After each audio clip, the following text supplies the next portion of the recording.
কাম নাই, খালি হাদিয়ার উপরে নির্ভর আছে। এরকম একজন নবীর নাম শোনান, আমার একজন নবীর নাম শোনান উম্মতের হাদিয়া দিয়ে জীবন চালাইছে। কোন আমি আপনার কাছে শিখে যাই, একজন নবীও উম্মতের উপরে নির্ভরশীল ছিলেন না। হযরত ইদ্রিস আলাইহিস সালাম দর্জি ছিলেন। দর্জি বোঝেন কি? টেইলর, দর্জি ছিলেন। দাউদ আলাইহিস সালাম কর্মকার ছিলেন, লোহা গুলি দিয়ে অস্ত্র নির্মাণ করতেন, লোহা দিয়ে বিভিন্ন জিনিস তৈরি করতেন। এভাবে করে প্রত্যেক পয়গম্বরের কাজ ছিল। নবী করিম সাল্লাল্লাহু আলাইহি সাল্লাম ব্যবসা করেছেন। হযরত ওমর রাদিয়াল্লাহু তাআলা আনহু একদিন মসজিদের মধ্যে দেখলেন, জোহরের সময় যাদেরকে দেখলেন, আসরের সময় তাদেরকে দেখলেন একই জায়গায়, মাগরিবেও এশায়ও। পরের দিন ফজরের নামাজ সময় তখনও দেখে সেই লোকগুলো বসা। উনি প্রশ্ন করলেন, তোমরা কারা? গতকাল থেকে এই পর্যন্ত প্রত্যেক ওয়াক্তে এসেই দেখি তোমরা এক জায়গায় বসে আছো 5-6 জন, তোমরা কারা? তারা বলল, আমরা অনেক দূরের থেকে আসছি। এখানে করো কি? কয় যে এখানে বসে বসে আমরা আল্লাহর জিকির করি। খাও কি? আমরা এই যে আল্লাহর জিকির করি এগুলো দেখিয়া আশেপাশের লোকেরা আমাদের জন্য রান্না করে নিয়ে আসে, তাই খাই। ওমর রাদিয়াল্লাহু তাআলা আনহু বললেন যে তোমাদের মতো অপদার্থের চাইতে যারা রান্না করে খায় তাদের মর্যাদা তো আল্লাহর কাছে অনেক বেশি। শোনো, আগামীকাল জোহরের নামাজের পর যদি এই জায়গায় বসা দেখি, ব্যাট মেরে মসজিদ থেকে বের করে দেব। আল্লাহ তাআলা কোরআন শরীফের মধ্যে বলছেন, ফাইজা কুদিয়াতিস সালাত ফান্তাশিরু ফিল আরদ। নামাজ পড়া হয়ে গেছে, মসজিদে বসে দেখো না। কে বলতেছেন? আল্লাহ বলতেছেন। অনেক অফিসার আছেন, জোহরের নামাজের সময় ছুটি নিয়ে আসছেন, জোহরের নামাজ পড়লেন, ঠিক আছে পড়ুন জামাতে, সুন্নত পড়লো, নফল পড়লো, এরপরে বসে বসে তসবিহ টিপতে থাকলেন, জায়েজ নাই। যেহেতু আপনি সরকারের একজন কর্মচারী, আপনি ফরজ এবং সুন্নত পড়ার এখতিয়ার আছে। নফল বাড়ি যেয়ে পড়েন, তসবিহ বাড়ি যেয়ে পড়বেন। গভর্নমেন্টের নির্ধারিত সময় যে আপনি ইবাদতের মধ্যে, জিকির আজকারের মধ্যে নষ্ট করলেন, বেতন নেবেন। হালাল হবে না বেতন। এর নাম ইসলাম, বাস্তব ধর্মী ইসলাম। আপনার রুজি হালাল হতে হবে।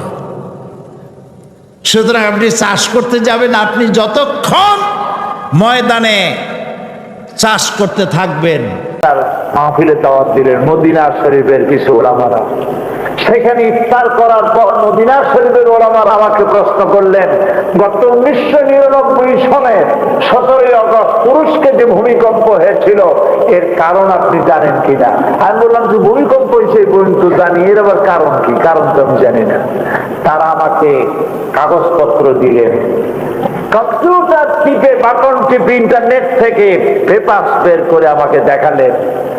ওই দিন ছিল তুরস্কের নেভাল ডে। তুরস্কের নেভাল ডে উপলক্ষে তারা একটা বিশাল 5 স্টার হোটেলের বড় একটি ক্লাবে 30 জন আমেরিকান জেনারেল, 30 জন টার্কি জেনারেল, 30 জন ইসরায়েল ক্যাপ্টেন এবং কর্নেল এরা একত্রিত হয়েছে। আরো শহরের এলিট পিপল যারা আছে, ভিআইপি সিআইপি ধরনের লোক, এরা সব একত্রিত হয়েছে। গান হবে, ফুর্তি হবে, নাচ হবে, মদ হবে এবং এর সাথে যা আছে তাও হবে। শুরু হয়েছে নাচ গান, শুরু হয়েছে মদের তুফান। একজন টার্কি জেনারেল তার ক্যাপ্টেনকে ডেকে বলছে, ক্যাপ্টেন একজন কোরআন শরীফ নিয়ে আসো। ইহুদি মেয়েরা এবং টার্কি মেয়েরা নাচতেছে, কাপড় কারো আছে, কাপড় কারো নাই। এই পরিবেশে সুবহানাল্লাহ কইলেন, নাউজুবিল্লাহ সুবহানাল্লাহ কইলেন। এই পরিবেশে কোরআন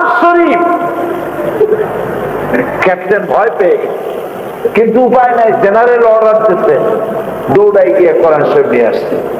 জেনারেল বলছে বের করো সূরা আল হিজর 9 নম্বর আয়াতটা বের করো। বের করো, পড়ো কি লেখা আছে। ক্যাপ্টেন পড়ছে ইন্না নাহনু নাযালনা যিকরা ওয়া ইন্না লাহু লাহাফিজুন। এখানে লেখা আছে, কি লেখা আছে লেখাটা পড়ে শোনাল, অর্থ করো, ব্যাখ্যা করো। ক্যাপ্টেন ভয় পেয়ে গেছে, কয় যে আমি অর্থ বাক্য কিছুই জানি না। জেনারেল বলছে আমার কাছে শোনো, এইখানে এই আয়াতের অর্থ হচ্ছে এই কোরআন যিনি নাজিল করেছেন তিনি বলছেন যে কোরআন নাজিল করেছি আমি এবং এটাকে আমি সংরক্ষণ করব। এখন আমি দেখতে চাই এই কোরআন যে নাজিল করেছে সে আল্লাহ কোথায়, এবং এই কোরআন কেমনে হেফাজত করে আমি দেখবো। এই বলে মদের বোতল ফেলাই দিয়া 2 হাতে কোরআনের পাতা ছিঁড়তে লাগলো। 2 হাতে কোরআনের পাতা ছিঁড়ে উলঙ্গ ড্যান্সরত মেয়েদের পায়ের তলায় কোরআনের পাতা ছড়াই দিল। মদের ছড়াছড়ি, উলঙ্গ নারীদের নৃত্য চলছে কোরআনের পাতার উপরে। আর জেনারেল বলছে আল্লাহ কোথায়। ক্যাপ্টেন ভয়তে আল্লাহু আকবার বলে দৌড় মেরেছে। ক্যাপ্টেন সাক্ষাৎকার বলেছে যে আমার মনে হচ্ছিল যে গজব তো এখনই আসবে, কারণ সে তো আল্লাহকে চ্যালেঞ্জ করেছে। সঙ্গে সঙ্গে আমি দেখতে পেলাম, ক্যাপ্টেন বলছে আমি দেখতে পেলাম আকাশ কমলা রং ধারণ করেছে। একটা বিকট আওয়াজ হলো, একই আওয়াজে ওখানে যত লোক ছিল সমস্ত লোকের কানের তালা ফেটে গেল, জমিন প্রকম্পিত হলো। মাত্র 29 সেকেন্ডের একটা ভূমিকম্পে 50,000 লোক আল্লাহ রাব্বুল আলামিন দুনিয়া থেকে বিদায় করে দিলেন। সেই ক্লাব ধ্বংস হয়ে নদীর ভিতরে চলে গেল। ডুবুরিদেরকে নামানো হলো, পরে ডুবুরিরা নেমে লাশগুলি উদ্ধার করলো। তার মধ্যে 300 জোড়া লাশ পাওয়া গেছে জেনায় রত। আল্লাহ আছে না নাই? আছে না নাই? কোরআনের সাথে থাকো।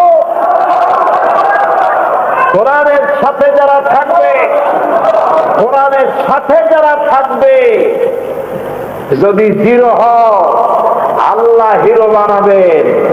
আর যত হিরোরা কোরআনে বাধা দিবে আল্লাহ রাব্বুল আলামিন ইতিহাসের ডাস্টবিনে নিক্ষেপ করবেন।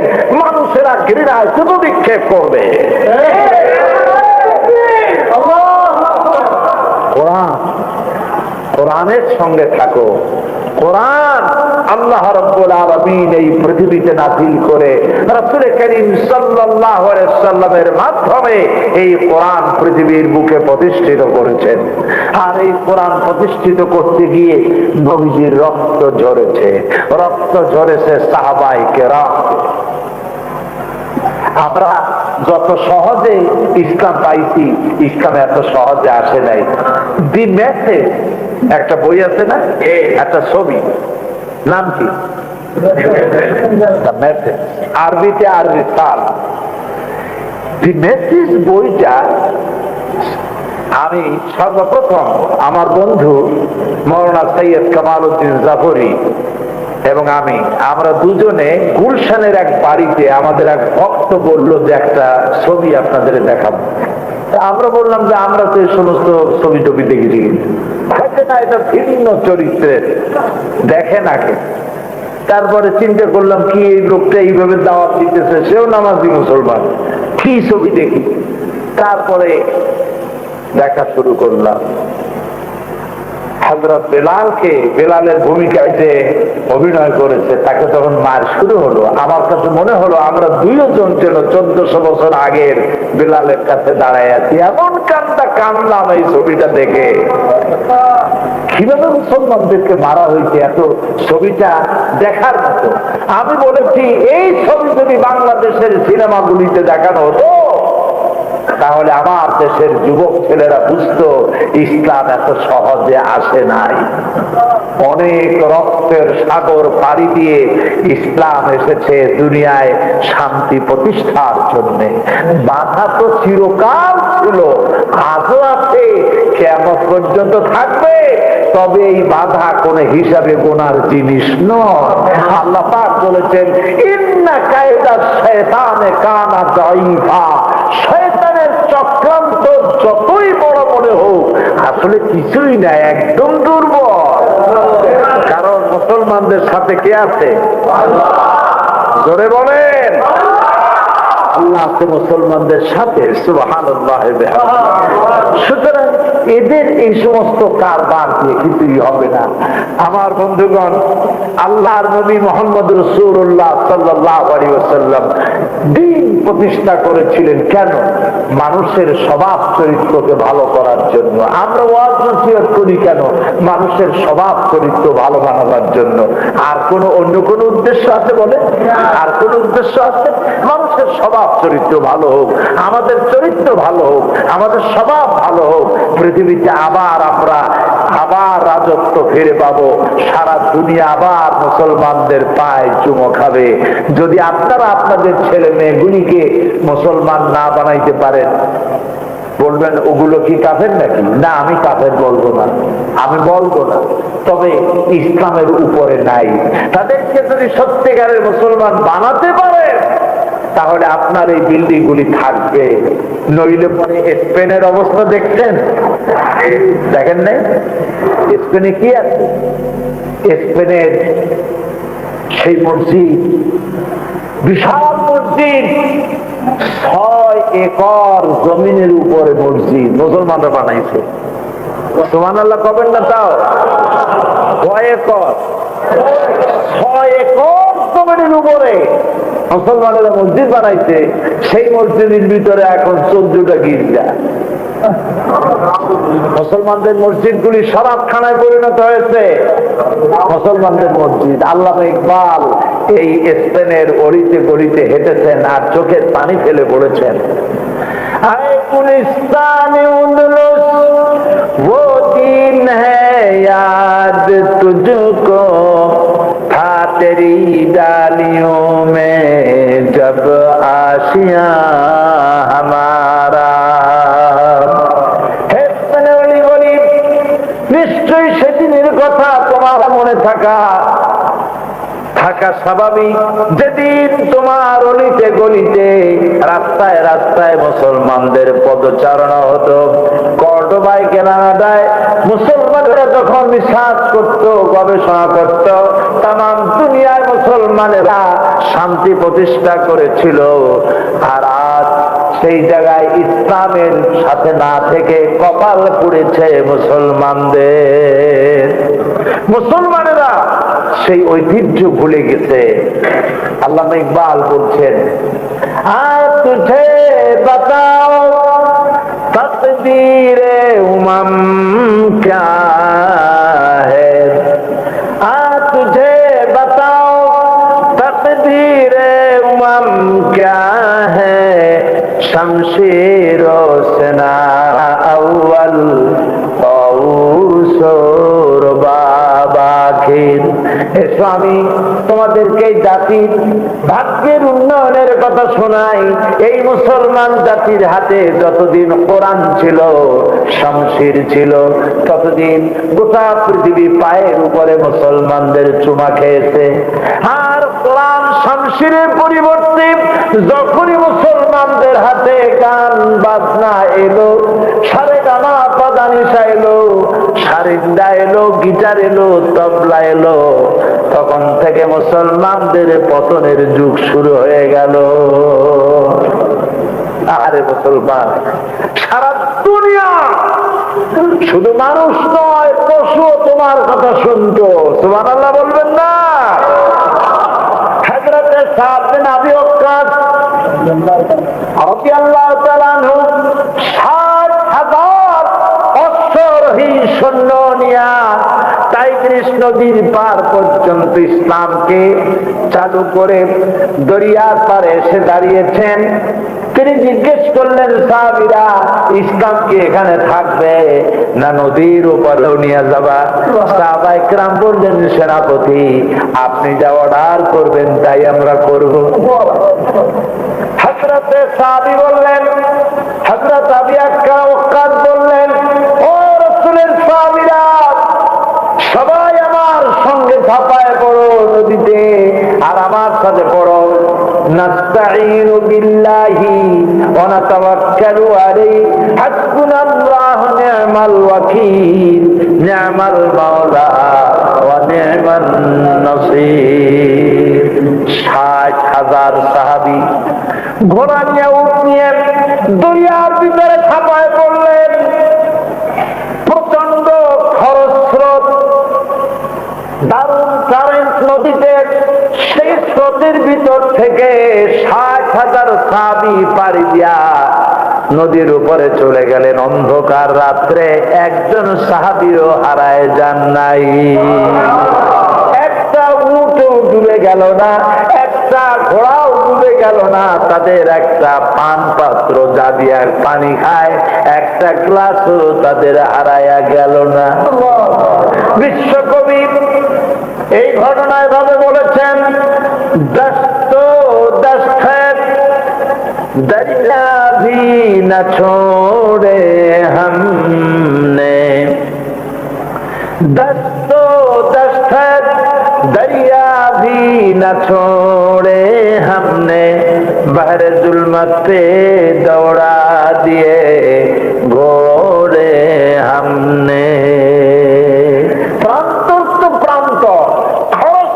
নদীর উপরে আমরা মুসলমানেরা ঘোড়া দাপড়ায়া রাতের বেলায় আফ্রিকার ভূখণ্ডে ইসলামের পতাকা তুলেছে। আমরা সেই মুসলমান। আফ্রিকার ভূখণ্ডে এবার চলে গেছেন মুসলমান সাহাবী। আফ্রিকার সরকার তাদেরকে বলেছে, এদেরকে জঙ্গলের কাছে থাকতে দাও, যুদ্ধ করা লাগবে না, রাত্রে সিংহে বাঘে খাইয়ে শেষ করে ফেলাবে। ইতিহাস স্বর্ণাক্ষরে লেখা থাকবে কিয়ামত পর্যন্ত। হযরত সাদ বলছেন, সাহাবীদের নির্দেশ করলেন, একটা মঞ্চ বানাও। একটা উঁচু মঞ্চ বানানো হলো। মঞ্চের উপরে দাঁড়ালেন হযরত সাদ বিন আবি ওয়াক্কাস। জঙ্গলের দিকে তাকায় বললেন, ইয়া আইয়াতুহাল হাসারাত ওয়াস সিবা, নাহনু আসহাবু রাসূলিল্লাহ সাল্লাল্লাহু আলাইহি ওয়াসাল্লাম, ফারজিউ ফাইন্না নাজিলুন, ফামান ওয়াজাদনা বাদাহু কাতালনাহু। ও জঙ্গলের হিংস্র প্রাণীরা, শোনো ভালো করে, আমরা আল্লাহ রাসূলের সাহাবী, আমরা দ্বীন কায়েমের জন্য এসেছি। আমরা এখানে রাত্রি যাপন করব। সুতরাং আমাদের নিরাপত্তার কারণে এই এলাকায় যত হিংস্র প্রাণী আছো সবগুলি এখান থেকে সরে যাও। আমার এই ঘোষণার পরে যদি কোনো হিংস্র প্রাণী সামনে পেয়ে যাই, তরবারি দিয়া ফায়সালা করব। আফ্রিকার মানুষেরা চিন্তা করলো, পাগলেরা কয় কি? মানুষের কথা কি বাঘে শোনে? কয় কি? সকলের চক্ষু বিস্ফোরিত করে, সকলকে অবাক করে দেখা গেল ওই এলাকার সমস্ত বাঘেরা, বাঘের লাইনে বাঘ, সিংহের লাইনে সিংহ, সাপের লাইনে সাপ, যার যার আন্ডা বাচ্চা মুখে নিয়ে কান্দে করে লাইন দিয়া এই জায়গা ছেড়ে অন্যত্র চলে গেল। এমন চুপ ছিল, মুসলমানদের কথা পানিতে শুনেছে, গাছে শুনেছে, প্রাণী জগৎ শুনেছে। আজ আমাদের কথা আল্লাহ শুনতে নারাজ হয়ে যাচ্ছে। আল্লাহ রাব্বুল আলামিনকে রাজি খুশি করবার জন্য আল্লাহ রাব্বুল আলামিনকে রাজি খুশি করার জন্য যদি আমরা আবার আগায় আসতে পারি, রব্বুল আলামিন আবার আমাদেরকে এই পৃথিবীর বুকে মর্যাদার আসন দিয়ে দিবে। সুবহানাল্লাহ। ওয়াদা কার? আল্লাহ পাকের ওয়াদা। আল্লাহ পাকের ওয়াদা। তোমরা মুসলমান হও। ওয়ালা তাহিনু ওয়ালা তাহজানু ওয়া আনতুমুল আ'লাউনা ইন কুনতুম মুমিনিন। কোনো ভয় নাই, কোনো চিন্তা নাই, যদি মুসলমান হও আমি আল্লাহ রব্বুল আলামিন তোমাদেরকে অসংখ্য কাফেরের উপরে বিজয়ী করে দেব। মুসলমান হও। এর সব পাবেন কিয়ামত পর্যন্ত। আমরা এতক্ষণ কথা বলেছি কিসের কথা? আল্লাহর কথা। কার কথা বলেছি? এই আল্লাহর কথা আগামীকালও বলা হবে। আপনারা আপনাদের বন্ধুদেরকে, ছেলেদেরকে, আপনাদের যুবক ছেলেদের নিয়ে আসবেন। ছেলেরা আজ বিভ্রান্ত হচ্ছে। কারা বিভ্রান্ত করছে? তাদের চেহারা আগামীকাল উন্মোচিত করা হবে ইনশাআল্লাহ। আগামীকালের শোনার আহ্বান জানাচ্ছি এবং মা বোনদের জন্য আগামীকাল সকাল 9টায় আমি এখানে কথা বলবো। 9টার ভেতরেই তাদের আসতে হবে এখানে, এই মাঠে। মা বোনদের জন্য আলাদাভাবে কথা হবে। দেরি করবেন না মোটি। যিনি দেরি করবেন তিনি মাহরুম হবেন। কালকে জুমার দিন তো আমি বড় জোর 1-1.5 ঘন্টা কথা বলবো, এর বেশি নয়। সেই জন্য আপনার স্ত্রী, আপনার মেয়ে, আপনার বোন, আপনার মা সকলে আপনাদের মেয়েদেরকে এখানে পৌঁছায় দিবেন। একটা মা যদি ভালো হয়, একটা সংসার ভালো হয়ে যায়। ঠিক না ভাই? মা বোনদেরকে, তাদের তো শোনার কোনো সুযোগ হয় না, মসজিদে যাইতে পারে না। কারা যে দেওয়ালে দেওয়ালে লেখে মহিলাদের মসজিদে যাওয়া হারাম, ঈদগাহ মাঠে যাওয়া হারাম, গণতন্ত্র হারাম, লং মার্চ হারাম, পার্লামেন্ট হারাম। মনে হয় তাদের কাছে একটা কিতাব আছে, কিতাবের নামটা হচ্ছে কিতাবুল হারাম। ওখানে হারাম ছাড়া কিচ্ছু নাই। গণতন্ত্র হারাম যারা বলে,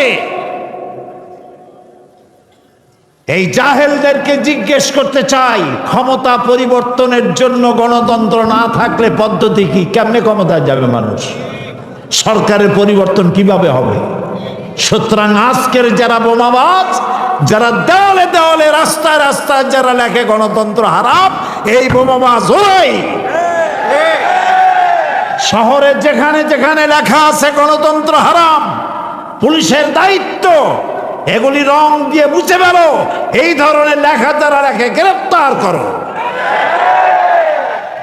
এরা জাতির দুশ্মন। কে তোমাকে শিখিয়েছে লং মার্চ হারাম? কে তোমাকে বলেছে গণতন্ত্র হারাম? কি এর বাইয়েনাত পত্রিকা হাবিজাবি জাহিল, লেখা জানে না, পড়া জানে না। হাবিজাবি রাস্তায় সব জায়গায় লিখে রেখেছে তাহাজ্জুদের নামাজ জামাতে পড়া হারাম, মেয়ে লোকের ঈদের জামাতে যাওয়া হারাম। আরে বেটা, রাসূলুল্লাহ সাল্লাল্লাহু আলাইহি ওয়াসাল্লাম ঈদের দিন মেয়ে লোকদেরকে ডেকে ডেকে ঈদের ময়দানে নিয়ে যেতেন। মহিলাদের যে অধিকার ইসলাম দিয়েছে, তোমাদের মতো জাহিলরা মেয়েদেরকে সে অধিকার থেকে বঞ্চিত করেছে। সুতরাং সতর্ক হতে হবে। দেওয়ালে কারা লেখে, রাতের বেলায় দেখতে হবে কারা লিখতে আসে, গ্রেফতার করো, পিটাইয়ে হাত ভেঙে দাও। এ দায়িত্ব আপনাদের না, পুলিশের। আপনারা আবার হাত ভাঙতে যান না।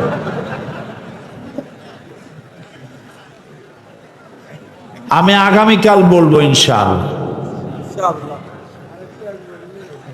প্রিয় ভাই সব, মহিলাদেরকে আগামীকাল এখানে পাঠিয়ে দেবেন 9টায় ইনশাআল্লাহ। এবং বাচ্চাদেরকে দিবেন না, দুধের বাচ্চা ছাড়া। বাকিগুলি আপনারা কোলে নিয়ে রাস্তা রাস্তায় হাঁটবেন। একটু ফিলিংস হোক, মেয়ে লোকেরা বাচ্চা নিয়ে কি কষ্ট করে সেটার একটা রিহার্সাল আপনারা বাইরে বেরে দিবেন। কারণ বাচ্চার ভিতরে আসলে কানবে, চিল্লাইবে, আর একজনের কথা শোনা নষ্ট করবে। মনে থাকবে এইসব কথা? আল্লাহ তৌফিক দিক। প্রিয় ভাই সব, মুনাজাতের পরে কতগুলি বই আসছে এখানে। একটা হলো আল্লাহ কোথায় আছেন, আল্লাহ কোথায় আছেন এই সম্পর্কে মুসলমানদের ধারণা খুবই কম। কোথায় আছেন তিনি? কেউ কয় সব জায়গায় আছে, বলেন এরকম সদা সর্বত্র বিরাজিত আল্লাহ তাআলা। তো সব জায়গায় যদি আল্লাহ থাকে তাহলে কিছু খারাপ জায়গা আছে না? আমি নাম নিলাম না, খারাপ জায়গা আছে না কিছু? সব জায়গায় থাকলে তো সব জায়গায় থাকা লাগে। নাউজুবিল্লাহ বলেন। আল্লাহ আছেন কোথায়? বিরাট আকীদার ব্যাপার। এ ব্যাপারে আমার একটা বক্তব্য ছাপা হয়েছে, বইয়ের নাম আল্লাহ কোথায় আছেন, কোরআন হাদিস দিয়ে লেখা। আরেকটি হলো ওই যে বলেছি মৃতদেহ নিয়ে আল্লাহ কি করবেন, এই যে মরা লাশ দিয়ে আল্লাহ করবেনটা কি। আমার বক্তৃতাগুলি সব এখন বই হচ্ছে, আলহামদুলিল্লাহ, আল্লাহর শুকর। এগুলি সব ওই সে কিতে ছিল, টেপ রেকর্ডার। তো টেপ তো নষ্ট হয়ে যায়, ছিঁড়ে যায়, নষ্ট হয়ে যায়, কিন্তু বই নষ্ট হয় না সহজে। এই জন্য আলহামদুলিল্লাহ তাফসির বেরিয়েছে পর্যন্ত 4 খণ্ড, একটি খণ্ড এখানে আসছে তাফসিরে সাইদি সূরায়ে লোকমান। হযরতে লোকমান নবীও না রসুলও না, তিনি একজন জ্ঞানী মানুষ। জ্ঞানটা কে দিয়েছেন? আল্লাহ তাআলা। হযরত লোকমানের মাজার এবার আমি জিয়ারত করেছি মিশরে। হযরত মূসা আলাইহিস সালাম, হযরতে হারুন আলাইহিস সালাম, হযরতে ইলিয়াস আলাইহিস সালাম, তাদের মাজার জিয়ারতের সুযোগ হয়েছে আমার মিশর সফরে, কালকে বলবো ইনশাআল্লাহ। তো এই তাফসিরে হযরত লোকমান গোটা জাতিকে নসিহত করেন নাই, নসিহত করেছিলেন তার ছেলেকে, শুধুমাত্র ছেলেকে নসিহত করেছেন হযরত লোকমান। সেই নসিহত আল্লাহর কাছে এত পছন্দ হয়েছে, হযরত লোকমানের নামে একটা সূরা বানাইয়া আল্লাহ তাআলা লোকমানকে চিরন্তন করে দিয়েছেন। সন্তানকে 9টা নসিহত করেছিলেন। কয়টা? সেই 9টা নসিহত 2 রুকুতে, 2 রুকুর তাফসির করেছিলাম চট্টগ্রামে। 2 রুকুর তাফসির শুনিয়া 45 জন হিন্দু, খ্রিস্টান, বৌদ্ধ মঞ্চে এসে মুসলমান হয়ে গিয়েছিল। এটা সেই তাফসির। এখানে ঢাকা থেকে কোথায় আসছে খুঁজে নিয়ে আপনারা কিনে নেবেন। আর আল্লাহ কোথায় আছেন, আল্লাহ মৃত্যুর দেহ নিয়ে কি করবেন, এই 2টা বই ওরা 10 টাকা করে হাদিয়া রেখেছে মাত্র। আপনারা যাওয়ার সময় এই 2টা বই সকলের দরকার। জীবন সংশোধন হবে ইনশাআল্লাহ, আকীদা সেই হবে। এবং আমার মিশর সফরের উপরে 5 দিন ছিলাম মিশরে। 5 দিনে 4500 কিলোমিটার দৌড়াইছি। এখন চিন্তা করেন, শুধু রাতের ঘুমটুকুন ছাড়া বাকি সময় আবার আসতে পারবো কিনা জানি না। হযরত ইউসুফ আলাইহিস সালামের দেশ, ইব্রাহিম আলাইহিস সালামের শ্বশুর বাড়ি, মুসা আলাইহিস সালামের দেশ, ফেরাউনের দেশ আল্লাহ আমারে দেখাইছে। আলহামদুলিল্লাহ। মদ ছাড়ো, জেনা ছাড়ো, জুয়া ছাড়ো, চুরি ছাড়ো, ডাকাতি ছাড়ো, ব্যভিচার ছাড়ো, সত্যিকারের মুসলমান হও। আমরা কি দায়িত্ব নেব আমাদের সন্তানদের? জোরে বলেন, দায়িত্ব নেব। আমরা প্রত্যেকে আমাদের মেয়ে এবং ছেলের জন্য দায়িত্ব নেই। কাউকে খারাপ হতে দেব না। যারা ড্রাগ এডিক্টেড হয়েছে তাদের সাথে আমার ছেলে মেয়েদের বন্ধুত্ব করতে দেব না। যারা ড্রাগ এডিক্টেড হয়েছে, যারা বোমাবাজি করে, রাস্তায় রাস্তায় শাউটিং করে, চিল্লায়, মারামারি করে, ওই সব ছেলেদের মেয়েদের থেকে আমাদের ছেলে মেয়েদেরকে হেফাজত করব, এ দায়িত্ব কি নেবে? আর যেসব ছেলে মেয়ে খারাপ হয়ে গেছে, পথে দেখা হলে, মেয়েটার সাথে দেখা হলে বলবেন, মা তোমার এইরকম চলা উচিত না, মা তুমি ভালোভাবে চলো। ছেলেকে দেখবেন, বাবা ভালো হয়ে চলো। সকলকে উপদেশ দিয়ে ভালোর পথে ডাকবেন, কল্যাণের পথে ডাকবেন, আল্লাহর পথে ডাকবেন। রাজি আছেন কি সবাই? সন্তানকে মানুষ করুন, সন্তানকে ভালো বানান, তা না হলে কিয়ামতে খুব মুসিবতে পড়ে যাবেন। আমার ভাইরা মনে থাকবে? আমার কথায় কি ব্যথা পেলেন? আমার কথায় কষ্ট পেয়েছেন? আমি আপনাদেরকে অনুরোধ করব, ছেলেকে ভালো বানান, মেয়েকে ভালো বানান। রাসূল করিম সাল্লাল্লাহু আলাইহি ওয়াসাল্লাম কল্যাণের জন্য এসেছেন, ইসলাম কল্যাণের জন্য এসেছেন। ইসলাম মারামারির জন্য আসে নাই, ইসলাম অশান্তির জন্য আসে নাই। ইসলাম হচ্ছে শান্তি। ইসলাম যেখানে গেছে সেখানেই শান্তি প্রতিষ্ঠা হয়েছে। সুবহানাল্লাহ বলেন। সেখানেই শান্তি। আপনারা যদি আমার বাংলাদেশের প্রিয় মুসলমানেরা শান্তিপূর্ণ ভাবে যদি আপনারা থাকেন, তাহলে এই সরকার আপনাদের উপরে খুশি থাকবে এবং মনে করবে পৃথিবীতে বাংলাদেশের মুসলমানেরা এই সব থেকে ভালো। এটা করবেন না আপনারা? এটা করবেন না আপনারা? আপনারা কি বাংলাদেশকে ভালোবাসেন? ভালোবাসেন? কারা কারা ভালোবাসেন দেখি তো? হাত নামা। দেশ যে কত প্রিয় সেই কথা দেশে বসে বোঝা যায় কম, বিদেশে আসলে এই ধারণাটা আরো তীব্র হয়, ঠিক না? আল্লাহর নবী যখন হিজরত করতেছিলেন, হিজরতের রাতে কাবা শরীফের দিকে বারবার তাকায়া কাঁদতেছিলেন আর বলতেছিলেন, আহারে কাবা, বড় আশা ছিল তোর কাছে থাকবো, তোর খেদমত করব, তোর পাশে থাকবো, কিন্তু তোর নিষ্ঠুর সন্তানেরা তোর পাশে আমারে থাকতে দিল না। জন্মভূমির মায়ায় মদিনায় যাওয়ার পথে নবীজি বারবার তাকাইছেন এবং চোখের পানি মুছেছে। বাংলাদেশে আমার আপনার জন্মভূমি, প্রিয় জন্মভূমি বাংলাদেশ। বাংলাদেশের কোন অসুবিধা হলে আপনাদের দারুণ কষ্ট লাগে, ঠিক কিনা বলে? বাংলাদেশের ভালো হইলে আপনাদের খুব ভালো লাগে। দেশকে ভালোবাসবো কেন? এই জন্য ভালোবাসবো যে আমি জোর করে বাংলাদেশে জন্মগ্রহণ করি নাই, আল্লাহ আমারে ওই দেশে জন্মগ্রহণ করাইছেন। এই দেশে আল্লাহ দ্বীন কায়েমের জন্যই আমি ভালোবাসবো। আলহামদুলিল্লাহ, আগামীকাল বলবো ইনশাআল্লাহ। সেই রাস্তায় রাস্তায় আমি বই লিখেছি, রাস্তায় রাস্তায়। রাস্তা কত মসৃণ হলে বই লেখা যায়, চিন্তা করেছেন? দেখেছি আর লিখেছি, সেটাও বইয়ের আকারে বেরিয়েছে, নীল দরিয়ার দেশে। এটিও একটি বই, ভ্রমণ কাহিনী এবং নবী করিম ওখানকার আম্বিয়া আলাইহিস সালাম যারা ওখানে আছেন তাদের এবং ইসলামী আন্দোলনের ইতিহাস সেখানে বিধৃত হয়েছে। এটাও পাবেন আপনারা নীল দরিয়ার দেশে। সেটা বোধহয় এখানে এই পাশে তারা দিবে, আপনারা এখান থেকে নিয়ে যেতে পারবেন। আল্লাহ তাআলা সকলকে, আরো বইপত্র আছে আপনারা কিনবেন, বিশেষ করে তাফহিমুল কোরআন। কি কোরআন কন্ত? তাফহিমুল কোরআন আল্লাহর এক নিয়ামত। এই তাফহিমুল কোরআন আপনারা কিনবেন। আল্লাহ তাআলা আমাদের সকলকে তৌফিক দিন। আমরা বলি আমিন, সবাই বলি আমিন। বাকি বিস্তারিত কথা আগামীকাল বলবো, আল্লাহ যেন তৌফিক দেন, আমরা বলি আমিন। এখন মোনাজাত হবে, এশার নামাজ তো আপনারা পড়েই সেরেছেন। আগামীকাল আপনারা আগের থেকে আসবেন, আর আমি ঠিক এশার নামাজের পরপরই আলোচনা শুরু করব ইনশাআল্লাহ। আল্লাহুম্মা আমিন। ربنا ظلمنا أنفسنا وإن لم تغفر لنا وترحمنا لنكونن من الخاسرين। আয় আল্লাহ তাআলা, হাজার হাজার মুসলমান নরনারী দীর্ঘক্ষণ ধরে তোমার কোরআনের কথা শুনেছি।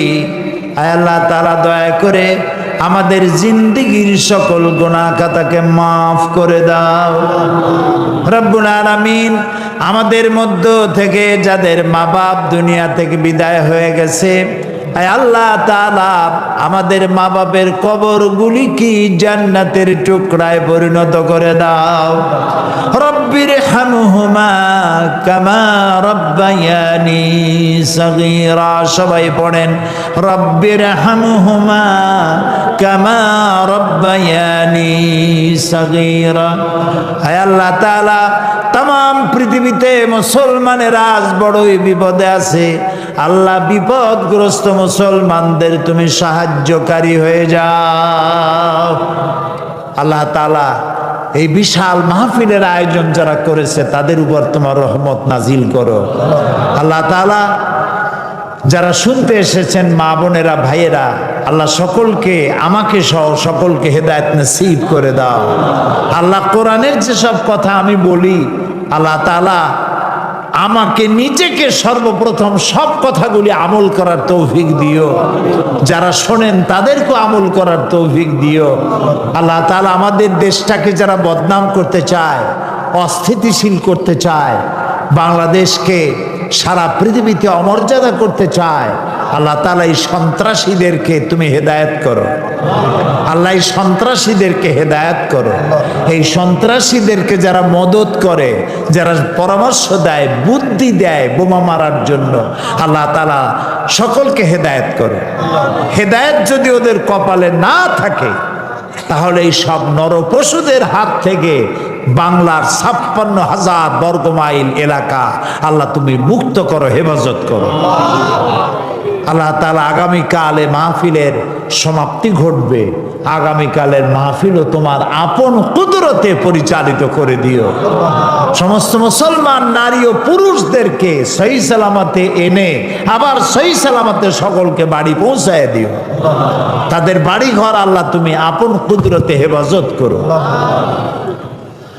ربنا تقبل منا إنك أنت السميع العليم وتب علينا إنك أنت التواب الرحيم سبحان ربك رب العزة عما يصفون وسلام على المرسلين والحمد لله رب العالمين واجعل آخر كلامنا عند الموت لا إله إلا الله মুহাম্মাদুর রাসূলুল্লাহ।